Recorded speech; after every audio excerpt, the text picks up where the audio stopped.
Good noon, everybody. Good afternoon. Technically, 1 second afternoon is afternoon. I'm going to give a second. Let me get pulled up on here. Hope everyone's having a good Monday. Let's see. There we go. I got myself live up on here. As you can see, I got props. So, today's topic's going to be protein. Give me a second here to let this pop on up. Lighting-wise, I'm going to try this. Hello, Gina. Hello, Kelly. And it's not showing me who else is in here, but hello to anyone else who is in here. Let me see if this is better. Is that better? We'll find out here in a second. I'm on a bit of a delay, so I'm going to see if that worked or not, to make it just lighting a little bit better. Hello, Cindy. Give just another second here. Kelly, how we doing? Hopefully you guys are having a good morning so far. I don't know if to you guys it felt like weird that it was already noon or not, but to me it was like super strange it was already noon. I realized, oh crap, I gotta get this set up. Okay, let me go ahead and jump on in. I'm gonna turn this light back on now because I realize now it doesn't look all that great. Okay, so let's talk protein. Okay, so a couple things. Protein is super essential for a lot of different things actually for your body. It actually has a lot of jobs. But one thing that you can think about with protein is that they're made up of amino acids, which are essentially like building blocks for your body. And those amino acids have different jobs all throughout the body. And some proteins are complete sources of amino acids, right? So I'm going to explain like which ones are and which ones aren't.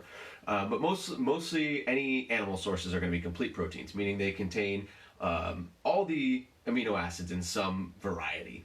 Okay, and then there's incomplete ones, which contain some amino acids, but they don't contain others. But in general, if you eat a wide variety of protein, especially if you eat animal sources at all, then you're going to get a good amount. And those of each amino acid, and those amino acids are constantly replenishing in a pool. Okay, so if you think you got a pool in your stomach, not literally, but you got a pool in your stomach of amino acids, your body can say, hey, I need some of that amino acid, or I need some of that amino acid. It'll pull, and as long as you're replenishing that throughout the day, that pool is going to stay full of the amino acids. Okay, so you just constantly think, okay, I just need to eat protein throughout the day at different intervals, and you'll be all set. So quickly, sources. So there's different sources that I'm going to go over for quarantine versus just normal daily living. So first up, your main sources are going to be your meats. So you've got your beef, your pork, any wild game. You've got fish is technically, I would consider that meat. You've got poultry, chicken, turkey. You have eggs and egg whites. You got some vegetarian sources. So you got beans, lentils, tempeh, tofu, soy products, things like that. And then all protein powders. Okay, so those are your main sources, and I'll go over specifically quarantine sources here in just a second.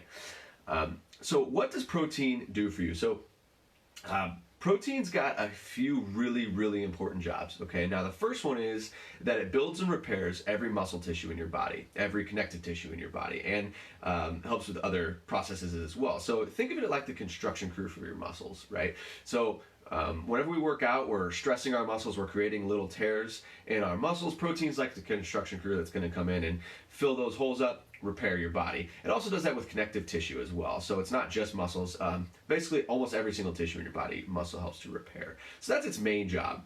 Another one, and a really big one right now, protein supports your immune system. Okay, through a variety of methods, protein will support your immune system a lot of different ways. Now, I'm not going to get into the science of that just because it is very in-depth, and that's a different conversation altogether.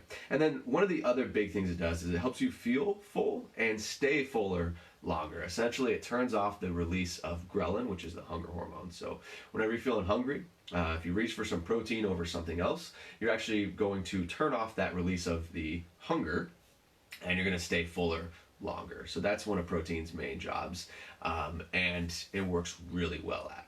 Okay, so those are the jobs. Helps build and repair almost every muscle tissue in your body, helps support your immune system, and helps you feel and stay fuller longer. Now let's talk lean protein versus fatty protein. So there is kind of a discrepancy, right? Because protein is protein, the protein that we find in foods. But lean protein sources are different from fatty protein sources. Okay, so let's go over a couple main ones. Right here I have 93.7 ground beef, 93% lean ground beef, 7% fat. So the difference between this and an 80-20 ground beef is about per serving, per 4-ounce serving, about 120 calories of fat in the 80-20 versus the 93.7. So there's a lot more calories, and it almost all comes from fat, from fatty protein sources versus lean protein sources. Another example of this is chicken breast versus chicken wings or chicken thighs.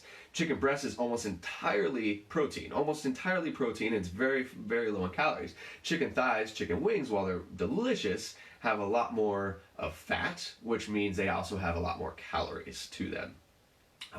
Not saying that you can't ever have those, but a lean source would be chicken breast. A general protein source would be chicken thighs. And then one more big example would be plain non-fat Greek yogurt. Just straight up plain non-fat Greek yogurt. This, for one serving, has 17 grams of protein. This is a fatty cottage cheese, because that's all we could really find for cottage cheese. And this has only 12 grams per serving. So if this was a non-fat version, it would actually have a lot more protein and a lot less calories overall. So lean sources are going to be very low in everything except for protein. Okay, very, very low. And I'm talking almost zero. Fatty protein sources are going to be protein. They're going to have almost the same amount of protein, but they're also going to have a lot of calories from other things, fats or flavorings or other things like that. So keep that in mind, okay? So your protein options under quarantine are not going to be that different from your regular lean protein sources, but it's going to be kind of what you can find. So for instance, I found a lot of this frozen chicken breast strips, right? You can also find a lot of breaded chicken tenders and things like that. If you can find these, great, because I couldn't find regular chicken, but I found some frozen chicken breast strips. Protein powder. This is a bunch of taco meat that's literally just ground beef, and it's 93.7. You got your tunas, canned tuna you can still find a lot of. Beans, get a lot of beans. Your eggs, I know these are kind of hard to find right now, so if you can't find eggs, egg whites. If you can't find egg whites, that's okay, get something different.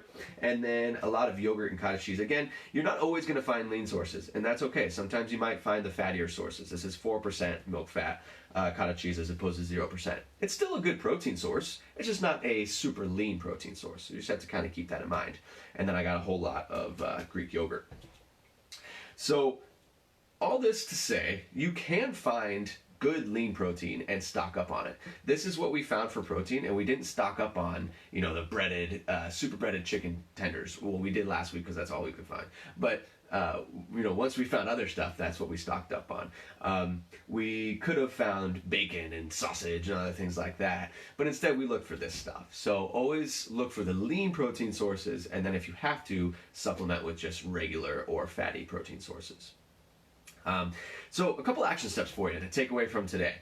Number one, protein has a ton of super important jobs. Get your damn protein, okay? So eat protein at every meal. That's number one. A lean protein source if you can. Look for about a palm for ladies, 2 palms for guys. That's the width and the size here of your palm. You can also think about 20 to 30 grams is one serving. So 1 to 2 servings per meal means about 30 to 40 grams per meal. Okay, or 40 to 60 grams per meal. And then the second thing is to look for, so your first action step, eat protein at every meal, 1 to 2 servings. Your second action step, look for lean protein versus fatty protein whenever you can. Lean protein being the stuff that I just showed you here, fatty protein being the bacon, I lost my train of thought. Oh, chicken thighs, chicken wings, that kind of thing. Alright, so if you guys have any questions, I'm going to hang out here for a second. I'm going to check it out. I've got my computer in front of me, so I'll answer any of these. I see number one, turkey bacon. That's a statement. Is that a question? Turkey bacon. Let me look that up real quick and see what that would be. I actually don't know the nutrition information for turkey bacon, so let me pull that up here. Let's see. Turkey bacon, 1 serving, 60 calories, 4.2 grams of fat, 4.8 grams of protein. So while this is bacon made from turkey, it still is a fatty protein, right? Because it's almost entirely, well, it's about 50-50 protein and fat. So it's actually got quite a bit of fat to it. So it depends on what you find. Bacon in all instances is going to be fatty because that's what it is. It's fatty meat. So keep that in mind. At least 120 grams of protein per day, Chris says. Yes, 120 grams is actually a very good number for most of us to hit. It might seem high for some of us. For ladies, because I told you to eat a little bit less, that might seem high, but that's still okay. Extra protein is not a bad thing. There's studies of upwards of 300, 400 grams of protein that shows that it doesn't have any impact on us. So that's all good. Eat your protein. Don't be worried about eating too much of it. Let's see. Lauren Klein asks, vegan or plant-based protein sources? Beans for sure. Okay, so yes, beans. Lentils, if you like lentils, are I think, gram per gram for your money, the best protein source out there. They're so cheap.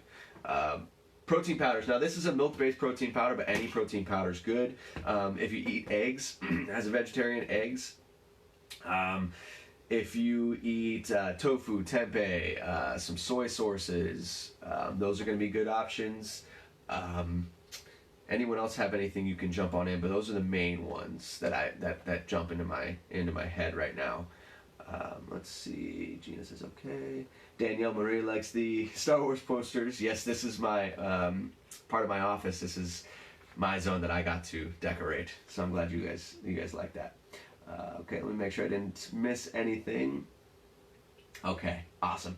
Okay, guys, well, I'm going to post this video for you so you can always check back and watch it again.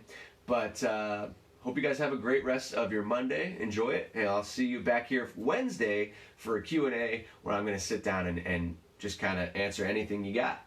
All right, thanks, guys.